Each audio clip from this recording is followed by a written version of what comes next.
కానీ ఇప్పుడు మీరు ఒక సినిమా చేసినప్పుడు మీకు తెలుసు కదా! ఇలా చేస్తున్నాం, ఇలా చేస్తున్నాం అని.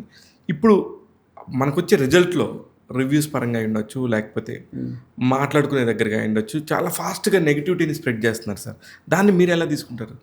నెగెటివ్ అనే మనం వెరీ డిఫికల్ట్ జడ్జ్ అండి. We are in to the open field. మనం బయటకు వచ్చి చేస్తున్నాం. ఎవరికి మైండ్‌లో నేను అంటే దీన్ని వెరీ డిఫికల్ట్ క్వెశ్చన్ మీరు అడిగిన దానికి నేను ఆన్సర్ ఏది ఆపలేరండి.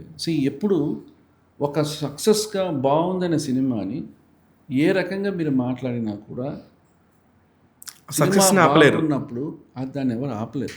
ఓకే. ఫ్రాంక్ హ్మ్. బాగున్నప్పుడు ఎవరు ఆపలేరు.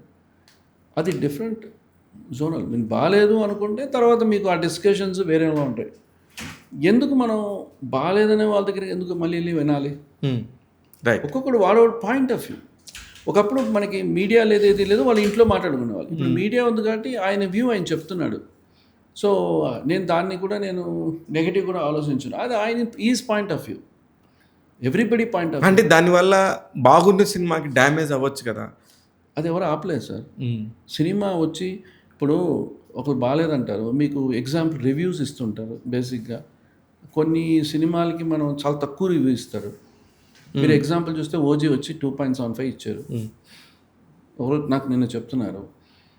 మళ్ళీ మన సినిమాకి 2.5 ఇచ్చారు. 'ఓజీ' 2.75కి one of the biggest hit. And వేరే ఒక పెద్ద సినిమాకి 2 ఇచ్చారు. అది సినిమా 1 ఇయర్ ఆడింది. సో పాపం రాసిన వాళ్ళకి కూడా కొన్ని అర్థం అవ్వదు. మనం ఎవరిని తప్పు చెప్పలేము. ఏదో మీ మీద ఈ ఒక్క మాట మీరు కోపంగా చెప్పేస్తే అన్నీ జరిగిపోతాయని కాదు. ఇట్స్ కంప్లీట్ టీమ్ వర్క్‌తో మేము పనిచేసాం. సినిమా జెన్యూన్‌గా చేసాం. సినిమా హిట్ అవ్వాలని చేసాం. సినిమా పెట్టిన ప్రొడ్యూసర్ పెట్టిన డబ్బులు రావాలనుకుంటాము. అదే సేమ్ టైం వాళ్ళ కష్టాలు దీంతో ఎంతోమంది అంటే ప్రొడక్షన్‌లో ఎంతమంది పనిచేస్తారు? ఎంతమందికి మనం జాబ్ ఆపర్చునిటీ ఇస్తున్నాం. ఆర్ట్ డిపార్ట్మెంట్‌లో దగ్గర 2000 మంది, 3000 మంది పనిచేస్తుంటారు. ప్రొడక్షన్‌లో పనిచేస్తారు. ఇట్స్ ఒక ఫీల్డ్. ఇదైతే మనం బయట చాలామందికి మనం జాబ్ క్రియేట్ చేస్తున్నాం. కరెక్ట్. సో చేస్తున్నారు ఉంది. సో అందువల్ల మనం డైరెక్టర్ కూడా మంచి సినిమా తీయాలని తీస్తాడు తప్ప ఏదో తీయాలని తీయరు.